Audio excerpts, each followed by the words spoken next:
Hi అందరికీ good morning. ఇవాళ మనం చేపల పులుసు వండుకుందాం. సింపుల్గా టేస్టీగా ఉండే చేపల పులుసు. ఇవి ఎర్ర గులివిందలు అంటారు వీటి పేరు. చేపల్ని బాగా వాష్ చేసి క్లీన్ చేసుకోవాలి. లోన్ అనేదంతా తీసేసి ఆ వేస్టేజ్ అంతా తీసేసి ఫస్ట్ సాల్ట్ వేసుకొని వాష్ చేసుకుని తర్వాత కొంచెం పసుపు వేసి కూడా వాష్ చేసుకోవాలి. అప్పుడు అసలు చేపల స్మెల్ ఉండదు. ఓకే, చేపల పులుసుకి చింతపండు పులుసు, కరివేపాకు, టమాటీ, ఉల్లిపాయలు, పచ్చిమిరపకాయలు, ఫిష్ కడిగేసి ఉంచుకున్నాక అందులో ఉప్పు కారం వేసుకుని కలిపి పక్కన పెట్టుకున్నాను. టమాటా ఏమో మిక్సీ ఆడేసుకున్నాను. ఉల్లిపాయలు చిన్నవి కట్ చేసుకున్నాను. ఉల్లిపాయలు, పచ్చిమిరపకాయలు కళాయి పెట్టుకొని ఆయిల్ వేసుకోవాలి. ఆయిల్ వేసుకొని కొంచెం హీట్ ఎక్కిన తర్వాత ఆవాలు వేసుకుందాం. నాన్ వెజ్ కర్రీస్కి ఆయిల్ ఎక్కువ పడుతుంది. 3 స్పూన్స్ వేసుకున్నా. కొంచెం ఆయిల్ హీట్ ఎక్కిన తర్వాత పోపులు వేసుకుంటున్నాను. నెక్స్ట్ జీలకర్ర, పోపులు జీలకర్ర కొంచెం వేడెక్కిన తర్వాత జస్ట్ కొంచెం హీట్ ఎక్కితే చాలు, మరి ఎక్కువ వేగవసరం లేదు. నాన్ వెజ్ కర్రీస్కి ఆనియన్స్ చిన్నవి తరుక్కుంటే గ్రేవీ బాగా వస్తుంది.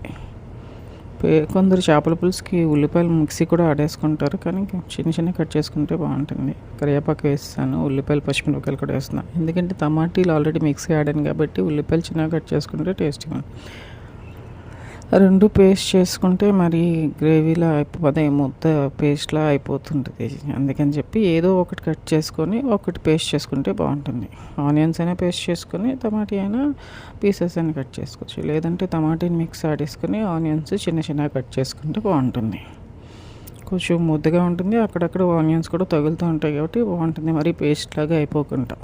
అందుకని ఏదో ఒకటి ఈ టిప్ మాత్రం పాటించండి. రెండు మిక్సీ చేస్తే మరి పేస్ట్ అయిపోతాయి కూర.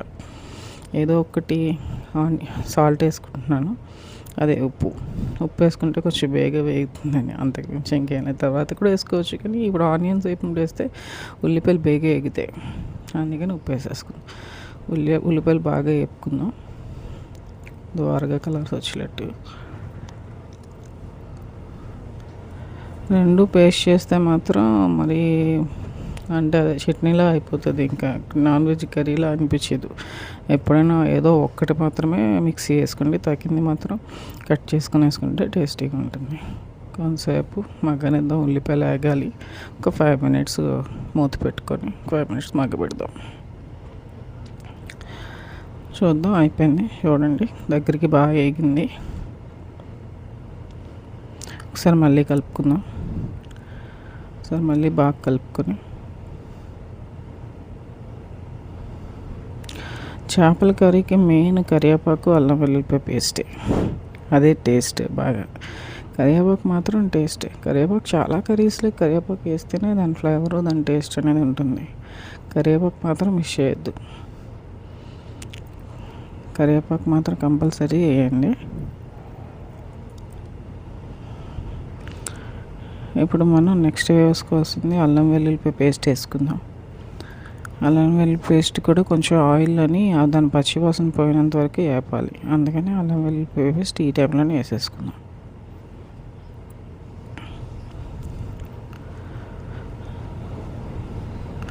అదిగోండి అల్లం వెల్లుల్లి పేస్ట్.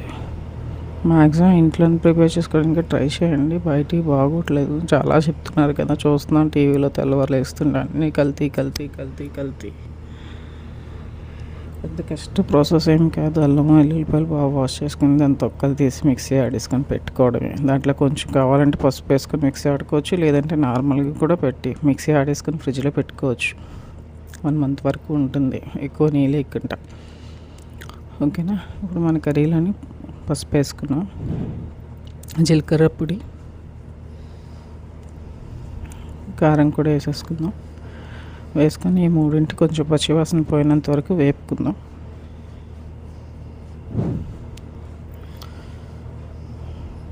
పచ్చివాసన పోయినంత వరకు బాగా వేపుతాం.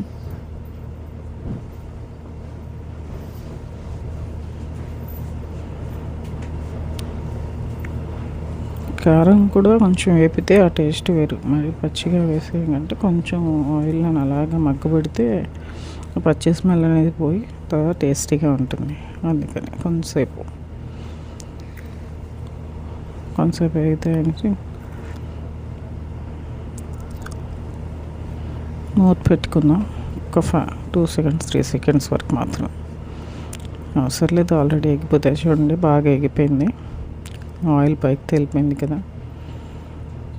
ఆయిల్ పైకి తేలిందంటే అది ఉడికిందని అర్థం. ఒకసారి మళ్ళీ బాగా కలుపుకొని మనం టమాటీ మిక్సీ ఆడుకొని ఉంచుకున్నాం కదా, అది వేసేసుకుందాం. అది వేసుకుని అది కూడా కొంచెం బాగా కలుపుకుందాం. దానికి ఉప్పు కారం అంతా మసాలా అంతా చేరేటట్టు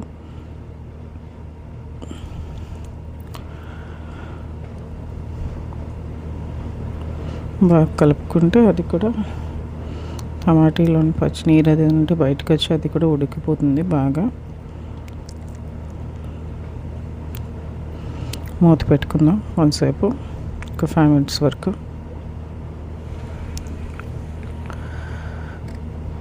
అయిపోయింది. ఇది కూడా చూడండి, ఆయిల్ పైకి తెలిపింది. టమాటీ కూడా బాగా వేగిపోయింది, గ్రేవీలా వచ్చింది కదా. ఇప్పుడు మనం చింతపండు పిసికేసి వాటర్ పక్కన పెట్టుకున్నాం కదా, చింతపండు వాటర్ని ఇందులో వేసేసుకుందాం. కొందరు చింతపండు వాటర్ వేరు, అంటే మ్యాక్సిమం అందరూ వేస్తారు. 90% 10% వేయరు, అంటే కొందరికి చింతపండు పడక వేసుకోరు. కానీ చింతపండు వేస్తేనే టేస్ట్. టమాటీ వేసినా కూడా చింతపండు వేస్తేనే టేస్ట్. టమాటీ పులుపు వేరు, చింతపండు పులుపు వేరు. చేపలకు మాత్రం చింతపండు పులుపు వేస్తేనే టేస్ట్. కొంచెం వాటర్ కూడా వేసుకుందాం ఈ టైంలోనే. అదే మనకు క్వాంటిటీ ఎంత కావాలనుకుంటే అంత వేసుకొని బాగా కలుపుకొని, ఇది కొంచెం మీడియంలో పెట్టుకొని కొంతసేపు మరిగినంత వరకు చూసుకుందాం. మూత పెట్టేసుకొని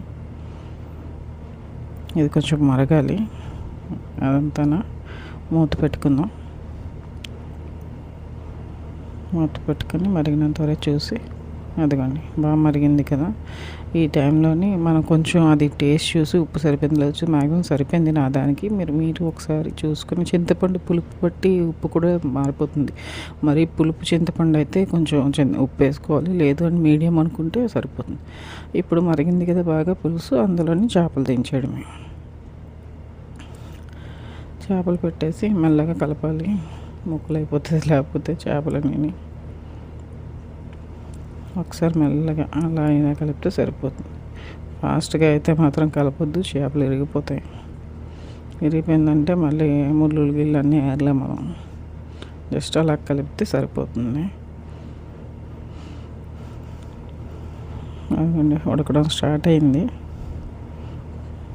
కొంచెం అలా కలుపుకొని మళ్ళీ మనం మూత పెట్టుకొని ఒక 5 minutes వరకు చేపల పులుసుని మరగబెట్టుకుందాం. అంటే చేపది ఉడకాలి కదా. చేప ఉడికినంత వరకు కొంతసేపు, ఒక 10 to 8 minutes వరకు మూత పెట్టుకొని ఉడకబెట్టుకుందాం. అప్పుడు చేపలో ఉన్న ఇదంతా పులుసులోకి దిగుతుంది. అందుకనేసి చేప తీసి చూపిస్తున్నాను, అది పడిపోయింది. అదకండి ఉడుకుతుంది. కలిపినప్పుడు మాత్రం కొంచెం జాగ్రత్త కలపండి, అంతే, ఇంకేం లేదు. ఈ చేపలకి ఏ చేపలని కొంచెం జాగ్రత్త కలపాలి, చిరిగిపోతాయి కదా. మూత పెట్టుకొని ఒక 5 minutes కానీ చూసుకోవాలి మనం, దగ్గరికి అవుతుంది లేదని. ఇదిగోండి మరుగుతుంది కదా.